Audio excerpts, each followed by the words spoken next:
¿Ya estando la música ya empieza? Ay, las enchiladas.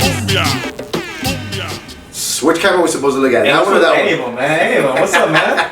Welcome to the studio. Hey, Southside, man. I love it. It smells like the Southside. Smells good over here. Man, it smells like community. Oh, There you go. Unity. You know what's up? Unity. Yeah, right here. Right here, man. It's good Hey, to be welcome, here, man. man. We got with us Mr. Hector himself, Las Cafeteras. What's up, everybody? What's You know what's funny? People who know me as a cafetera, as a musician, don't know that I was an organizer for like over 10 years. No way. And people I don't know that. Yeah. So I was an organizer in East LA and South LA for over 10 years. Really? Man. Yeah. Is that what you did? Is that like straight out of high school, during high school? Where'd you No, start that? college. In college. In college, I was an organizer with the California Faculty Association. I was, we organized a bunch of walkouts, but against the budget cuts, Really? we're supporting faculty, making sure that they had raises and were treated well. I went to Long Beach State, and How did you get started in that? How do you get started in like, say someone's watching, they're like, yo, how do I get started in organizing? Is it just kind of like get involved, get in where you fit in, or? yeah, you know what it was? I started, I'm a 2000 baby, so I graduated high school in 2000. Mm-hmm. And then I went to, I got into college through EOP program in Long Beach State. Would you graduate high school in 2000? 2000. You're in Y2K? Y2K. And I hated all the 99ers because you heard that Prince song all year. I hated it. Party like it's 1999? Yeah. But hey, shout out to Prince, man. Shout out to Prince. And I graduated 2001. 2001. 9/11 Shit. happened. And I remember when it happened, school shut down because there's a World Trade Organization in Long Beach. So school shut down. And it was kind of like an explosion of the mind. Yeah. Right? It was like, why did this happen? Like when that happened, it was all these questions. Why did that happen? Like, what's going on? So I kind of went down a rabbit hole, and I hooked up, with a lot. Had a lot of friends who were very like conscious and were bookworms, and the U.S. was gonna do an initial attack on Iraq. Yeah. And so the first thing that I remember being a part of was a protest in San Francisco. It was the protest march against the preemptive strike in Iraq. Yeah. And showing up with 70,000 people in San Francisco was sort of like a game changer for me. And then I got involved. Was that the biggest crowd you had ever been in? By far. Yeah. By far. 70,000 people. And me and my homie, we organized a bus. It was there's a organization called the Answer Coalition. So that was the first step into organization. You get that buzz to go to that first rally. They're like, if there is a flyer, it says if you want to go to this rally, we'll give you a bus. You just got to get 40 people. Oh, shit. So me and my homie were like, let's get 40 people. Yeah, right. Called up my brother, we had other classmates, we posted flyers, called my phone, and as soon as we filled up 40 people, we got a bus. We left at midnight, got to San Francisco 6 in the morning. The march started at 9, went till 3, had lunch, and we came back. Really? It was like a one-day thing. And that kind of put me on a lot of other things. And then I got involved with the Coalition of Immokalee Workers. So like farm workers in Florida. Yeah. 90% of tomatoes are picked in Immokalee, Florida. Really? 90%. Oh, in the U.S. or? In the U.S. Wow. So all your fast food tomatoes, Wendy's, Burger King, McDonald's, That's a lot of leverage. 90% come from there. And they were mistreating farm workers. So they were organized, and there was a national organization called the Coalition of Immokalee Workers. And they were asking they created a student organization called Students for Immokalee. And if you had a Taco Bell, so the campaign was against Taco Bell. Okay. And they're asking Taco Bell to pay 1 cent more 1 cent for a barrel of tomatoes. 1 cent. 1 cent more. And 1 cent more would allow women to have childcare, would increase the salary for all the farm workers. 1 cent. 1 cent more per barrel. And Taco Bell said no. Wow. So there was a whole campaign, and we happened to have a Taco Bell on the Long Beach State campus. So we started an organization, and as students, to get to cancel the contract. Yeah. So I did that, and then I did the anti-war work, and then this whole time, are you doing music? No. I'm not singing. I'm not dancing. Nada. You don't know any. You don't have any. Nothing. This is Hector pre-Cafeteras, man.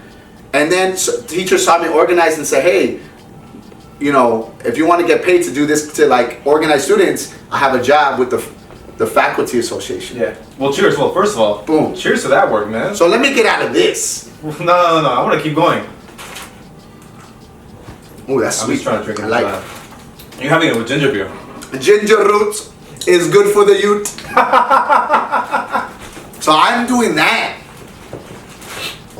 And then I organized with the California Faculty Association. I get my degree in Chicano Studies. And all this is during college. This is college. I'm living in East LA, Lincoln Heights at the time, and it would take me 2.5 hours to get to school. All bus? 5 buses. 5 buses. So the What number? 76 bus. 76 to Union Station. Union Station. Union Station to the red line. To the red line. Red line to the blue line. You, back in the day with the transfer with a piece of paper with the stamp. Yes. To the blue line. To the blue line. Blue line to Long Beach.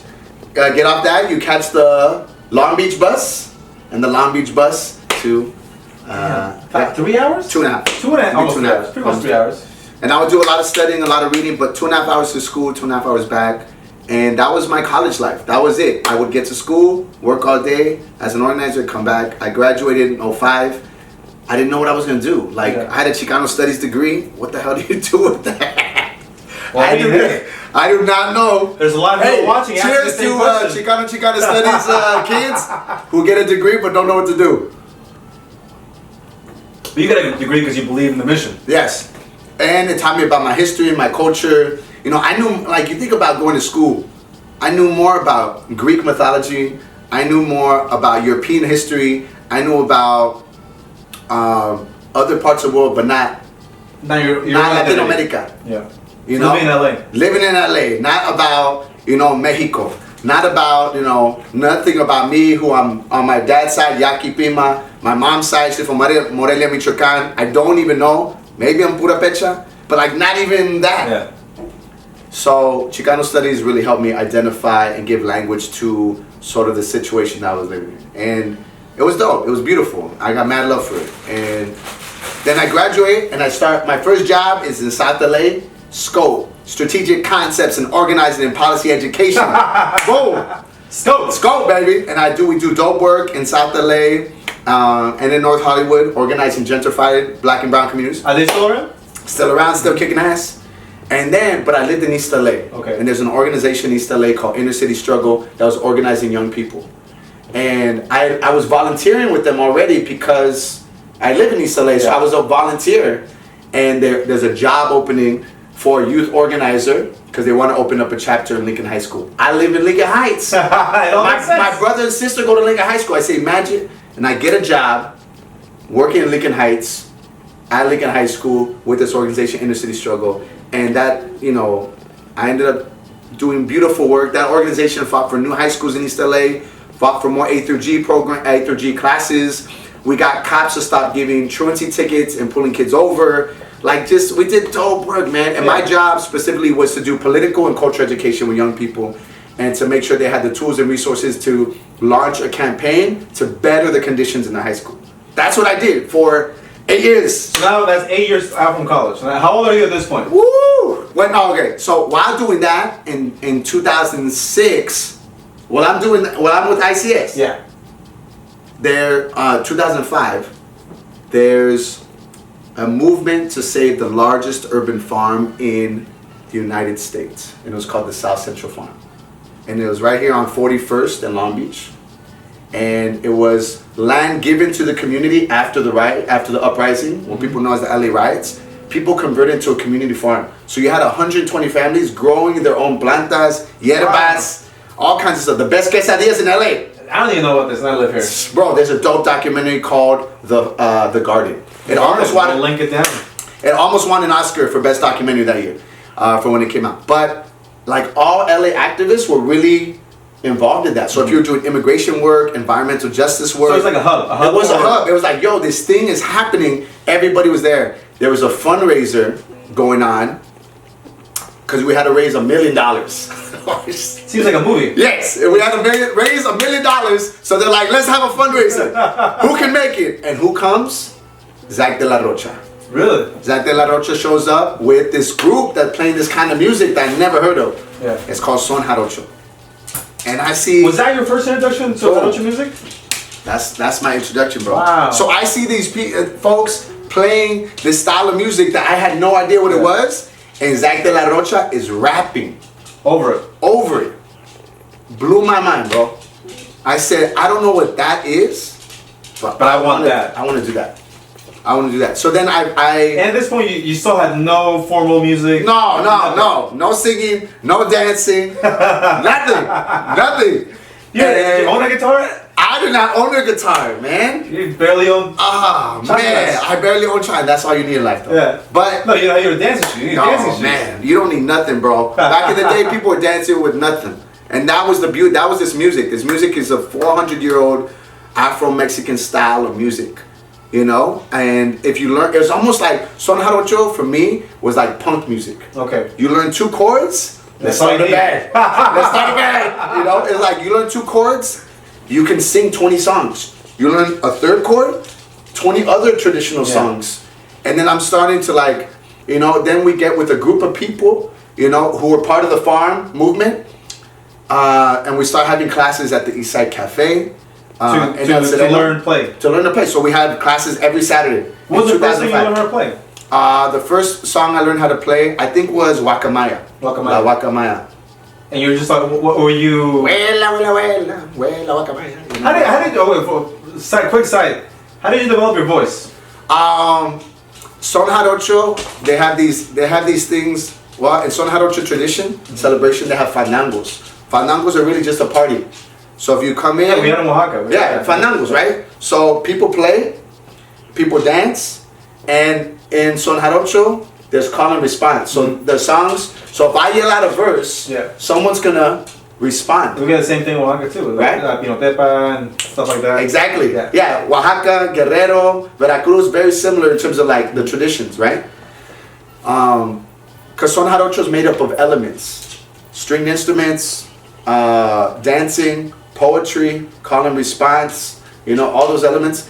And so at the fandangos, you gotta like imagine project. 20, 30 people playing, dancing. You gotta sing so loud that has to go over the singing, the dancing, the playing, that someone can hear you and like hear what you're saying and respond to you. It's kind of like a protest. But like almost like in the sense you're singing to each other. But like it's not about singing, bro.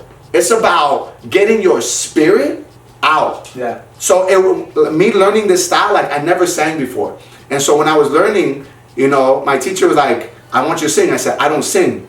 Oh, I said, I don't sing good. And she said, I didn't ask if you sang good. I asked you to sing. I'm like, and that changed everything. Yeah. Like to this day, I tell young people, hey, I want y'all to sing. They're like, we don't sing.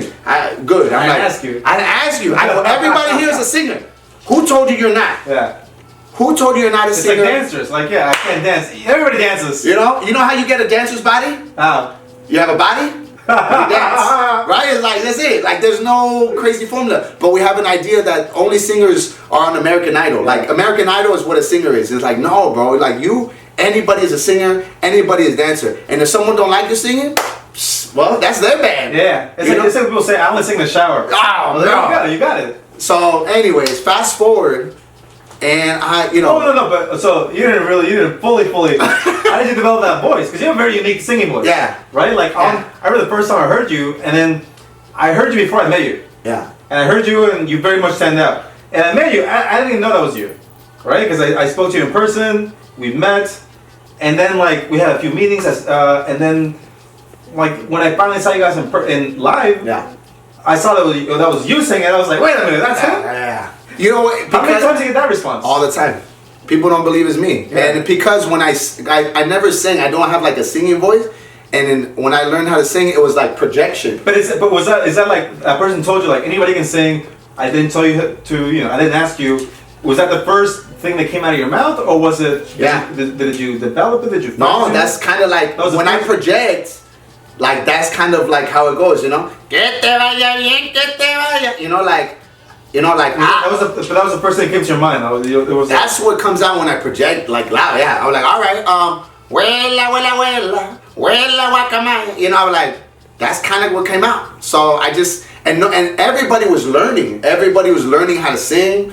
Everybody was learning how to project. Some people would sing, but they didn't project. Yeah. Other people project, but they don't sing. But in that space, like with the cafetera, like the early people who were learning how to play, there wasn't judgment. There wasn't like, oh, you're a good singer, you're a bad singer, Yeah. oh, you're a good dancer, you're bad. We're all learning, so no judgment. Like everybody just do it, and so I just kept on doing it. And was there anyone you were channeling?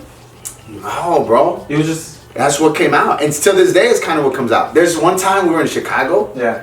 and we go to an interview, and they're playing our music, they're playing our album, and the DJ, we're all in the room, you know, we all get there, and the DJ's like, is everybody here? And we're like, yeah, this is everybody. What about that guy? No, he's like, where's the old man? I'm like, we don't have an old man. He's like, and he rewinded the song. He's like, who sings this? This is an old man. I said, oh, bro, that's me. That's me, bro. He couldn't believe it. You had to do it for him. I had to do it for him, you know? Like, I had to that's me, carnal, you know? He's like, he couldn't believe it. But like, still to this day, after a lot of shows, people come up to me and be like, man, you sound like you're like that voice of the ancestors. And I'm like, I'm very humbled by that, you know? I think some people really like my voice, and I think some people really hate my voice. Really? People whatever, you know? Like, haters out there. You got haters, bro. You ain't got haters. You ain't doing something right. So, but like, I think, you know, I have a very distinct voice. Yeah. But now, like, I'm very proud of it, and I sing with conviction. I sing with heart. You know, there's that I don't know who said it. It was either Beyonce or Beethoven. I don't know who said it. One of the two great bees. You know what I'm saying? One of the great bees. They said, to sing a note out of key is forgivable. But to sing a note without passion is unforgivable. Yeah. And like that, I think reflects not only me, but I think the band. Like we're a very passionate group of people who did not get musically trained, but we believe in our stories, we believe in each other, and all of us came up learning music together. So it was never like, oh, you don't sound good, you can't sing. It was like, yo, like how do we complement what you do really well? Yeah. And some people sing better, like the women in our crew never sang before. Damn. And they have amazing voices. So I just think about all the like brown babies and, you know, kids out there, people of color who at some point in their lives were told that they can't sing, they can't dance. Anything. You can't do anything. Yeah. And you believe that. Like I didn't sing until I was 22 years old. 22 years old. As a like young man. I went through my whole childhood thinking that like that's not me. Yeah. And so like part of our work, our culture work as cafeteras, one, because a lot of us were organizers. Yeah. Growing up, and we did community work, social justice work. You guys all met in that. And like Daniel was doing faith-based organizing, you know, in Echo Park. Yeah. I know. Organizing with Jesuits, Catholics, Muslim folks, Jewish folks, organizing clergy for immigrant rights, for the sanctuary movement in LA. You know, my brother was doing union work. We're very inspired by Zapatistas. We went down to like Chiapas many times. I was doing organizing. Yeah, your ski mask? Yeah, we got it all, bro. We got it all. Denise was the director of the Gender and Sexuality Center in Cal State LA, you know. And Leah now, who's a co-founder of People's Yoga, has always been like the spiritual sort of like... Yes, you guys were woke before woke was a thing. Bro. And so like, and we were a crew that, you know, we came up in the movement, and the music was an excuse to bring people together. What was the first concert you guys performed live? Oh. As you know, you went to practice, learning how to sing, learning from nothing. Bro. First thing. The first thing?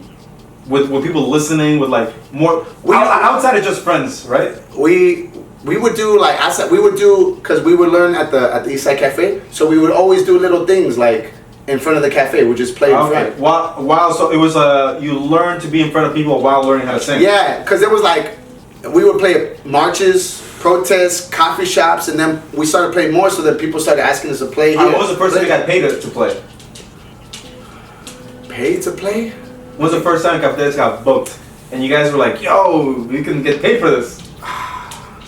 You know, people would pay us for when we would play like, you know, coffee shop stuff or because we played anywhere, like anywhere. You know, like if you wanted us, we were there. Bro. What was the most odd venue you played then? Like the most random. We played a funeral. That was like What? yeah, played a funeral. Like Someone hit you over like, yo, I know. hey man, my deal passed. Fuck. We would love like some music, and we're like, all right. That's dope though. That is really dope. It's funny. Daniel used to work for the churches, you know, and so he asked us to come play. You know, hey, come play for the members. But in Son Hadroncho, there's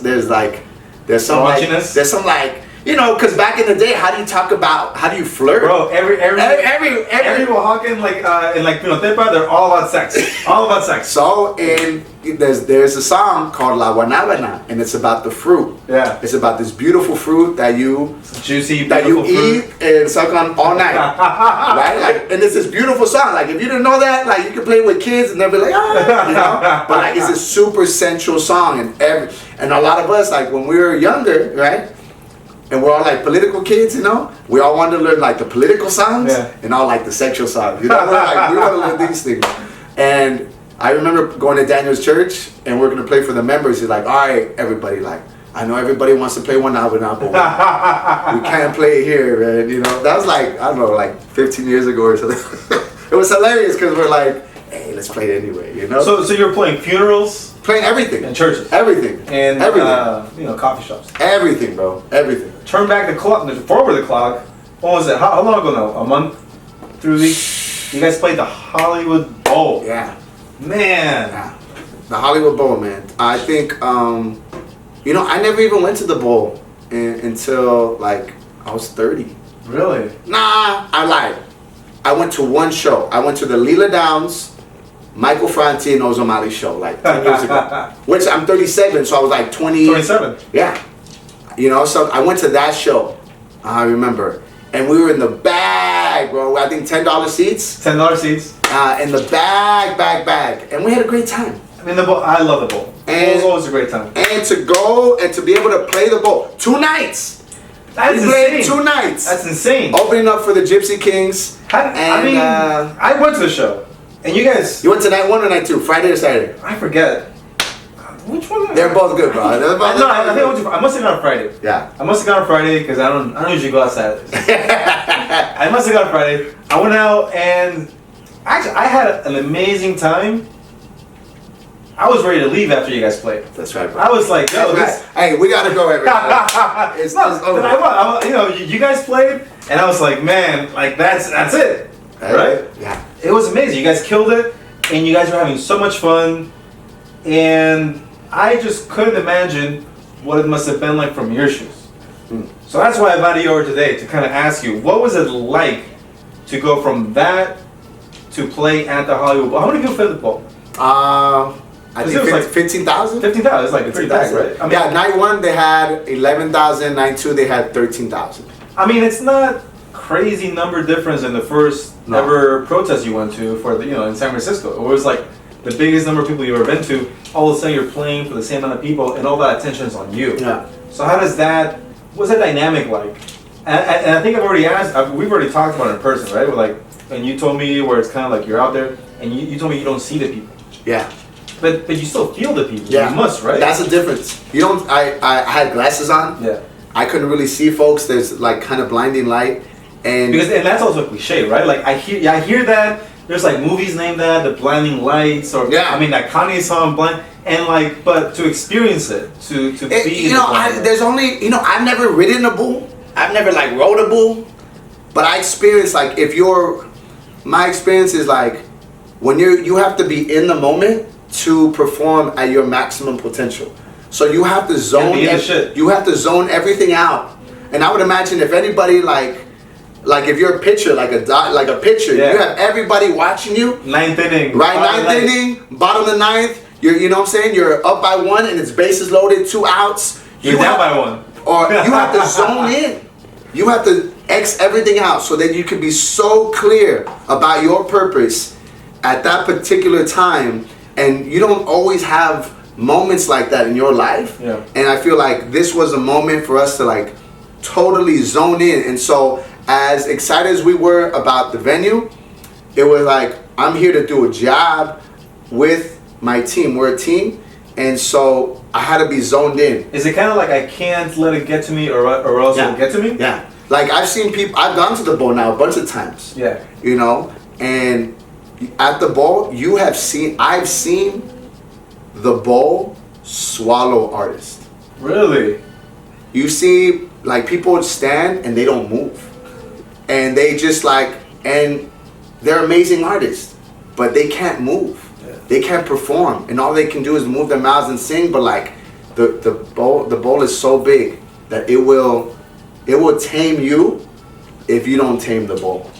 And I feel like us as a band, like, because we didn't come out, we didn't begin as musicians. This was, we're all very grateful for this opportunity to be musicians at this point. Like on borrowed time kind of thing. Borrowed time. That's a great way of saying it. That's a great way of saying it, man. And if like it's gonna end tomorrow, I'm gonna ride this wave today, man. This is gonna be the best. But you guys are amazing. You guys are amazing. You guys put a hell of a show. And we look good. And we look good. You guys look great. Did we look good or not? You were moving. You had energy. Man, we had the maroon suits Friday night. Yeah. The blue suits Saturday night. We look good, How man. Friday night then? Woo! And how did you choose what to wear? Bro. Well, I mean, I figure you're playing the like. How do you choose anything? How do you? I wanted to look. How do you choose your hat? We wanted to look classy. Yeah. We wanted to look like just. Was that a group conversation? Yeah. It's more like getting people, because I think everybody in the band is a leader. Yeah. Right. So it's hard, like conformity. Yeah, leaders. So conformity and everybody doing the same thing is not something we're into in general. So like, but I think the idea was, we like. I'm 37 now. All of us are like, mid 30s to late 30s, and so like looking good. You want to get paid professionally, you gotta look professional, And like I remember I walked into an elevator one time, and this guy was like straight up G. He looked good. I go, bro, where are you going? And he said, when you're dressed like you're going someplace, it's because you probably are. When he said that, then I was like, we gotta look good. Like we gotta step up our game. Yeah. We want to get paid professionally. We gotta look professional. We gotta sound professional. We gotta be professional. So everything's just upped. And then you go just. I love like looking at Motown. Like those homies were pristine, clean. They had the two-step. Like everything. If you look at the Hollywood Bowl, didn't it not look like a theater performance? Yeah. Like something we've done 1,000 times? Yeah, it did. Right? It looked like a show. And like that's kind of where we want to be. We want to turn up, but we also like want to turn up with justice. We want to be the project where like you can turn up, but you ain't got to degrade people in the process. I want people to like feel our stuff and just like feel like, hey, I'm proud to be fucking brown right now. I'm brown. Brown and beautiful. Brown and beautiful. Hey, salute to that. You know what I'm saying? And so that was a good show. So we got our own show December 14th at the Regent, downtown LA. New music. You guys gotta catch. You guys catch energy because this show's. You guys gonna dress up again? Oh, we're gonna look do good. The whole thing. Fire. Look good. Fire. Play well. Be amazing. That's good, man. We talked a lot. I don't know what we talked about, but I know I said a lot. I'm like my mama, dude. Hey, thanks a lot. If people want to find you, where they find you at? LasCafeteras.com, at Las Cafeteras on Instagram, Las Cafeteras on Facebook. We're dropping covers every month. Check out our Angel Baby and a bunch of videos on IGTV. But yeah, man. You have a YouTube channel? Yes, we do. YouTube channel? All our cute videos are on there, man. You can see how we looked 10 years ago to now. And you can see, we've come a long way. We have come a long way, and I thank everybody who's been with us on this journey because we have come a long way, And so, mad love to everybody. Mad love to I Love Micheladas. Woo. You know what I'm saying? Putting the game in a cup. You know what I'm saying? It ain't easy being greasy. Hey, thanks for coming.